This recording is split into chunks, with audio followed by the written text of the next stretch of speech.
Hi, my name is Thomas. I'm 38 years old. I am an architect. I got married to Kate 8 years ago. We have 2 children, John, who is 7 years old, and Tracy, 4 years old.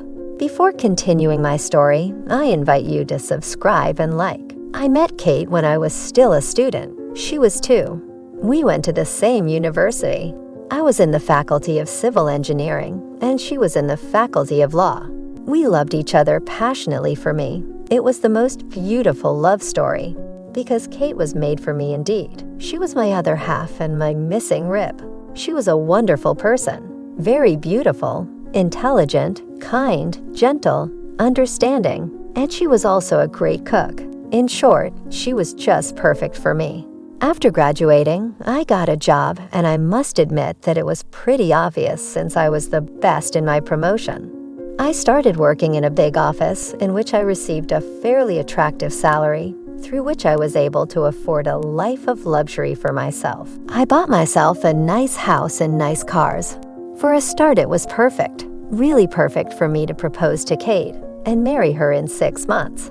I gave her the wedding of her dreams. When we got married, Kate had just finished her studies and wanted to open a law firm, and I never hesitated in giving her a hand. I paid for everything she needed, and sometime after our marriage, Kate had her law firm. For a start, the structure was struggling to take off, but with time it took off. It was perfect bliss that gave us joy. 3 years after our marriage, I obtained a promotion in which I was named division manager, and the salary was naturally consistent with my new position. Kate and I went on a vacation when the opportunity arose. I showered her with lots of gifts. Each time Kate put to birth, she got a luxury car because to me that was the best gift ever. I did everything so that she lacked nothing because I loved her deeply. 2 years after my appointment, we had some major problems at the office, and I got fired as a result. I remember that famous day.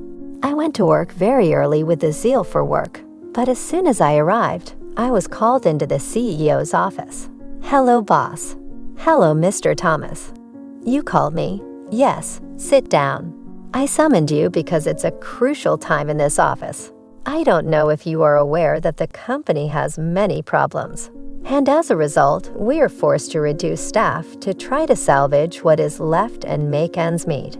You have many skills. We can't keep you because we can't give you a substantial salary. So, sir, please go to the checkout and collect whatever we owe you. It was a pleasure to working with you." I received this news like a blow to the head. I was dejected, but I couldn't say a single word. I was deeply disappointed to the point where I felt like I had lost the ability to speak. I got home, but couldn't break the news to my wife. I hid this news from her for almost 2 months. Every day I went out like any man who goes to work, and I came back in the evening. I spent my time looking for another job, but my lie was short-lived. I don't know who told Kate, because I came back one evening just to find her green with rage. "Where are you coming from, sir?" "I was at work, honey, as usual." "Ah, good. At work as usual. Are you serious?" "What is it, honey? Are you kidding me? You no longer have a job, sir. You've been going out every morning to go somewhere other than work for 2 months." "What? Who told you?" "I know now. You've, darling, forgive me for hiding it from you. I didn't know how to tell you. I was hoping to find another job by now. Please forgive me." I begged Kate for days and days to forgive me for hiding my dismissal from her, but she refused to forgive me. I wondered at a certain point if it was only this lie that made him angry, or it was the fact that I no longer have a job. I continued to look for work, but the situation only got worse. Kate didn't take as much interest in me as she used to. She only spoke to me when I asked her a question. Even our bed was no longer the little love nest it once was. One morning I went to meet her to try to talk about it. "Sweetheart, what is the problem? Why are you so distant from me? I don't understand you anymore." "What don't you understand? You spend your days going up and down. What future do you think we will have?" "Kate, I spend days looking for work. It is complicated. While waiting for me to find the job, please can you ensure the pressing expenses?" "What? You want me to be the man of the house?" "Never. I say never. I must confess that I did not understand her. For several years, I was responsible for everything in this house. Never did I ask her an account for her salary. But today, she refuses to lend a hand. What's worse is even our savings are exhausted. Kate didn't want to understand anything. For her, I was the man of the house, and I had to take my responsibilities. Gradually, Kate began to despise me. I no longer had a say in the management of the house. She went as far as calling me a worthless man. I couldn't believe that I was the one she was calling worthless. The situation at home was becoming more tense. I could barely eat anything in my own house because Kate said she only cooked for the children since I no longer gave her money. She had become totally someone else. Kate was no longer the sweet, understanding woman I knew. She had rather become aggressive, unpleasant. I endured his bad mood all along, and at one point I almost broke down.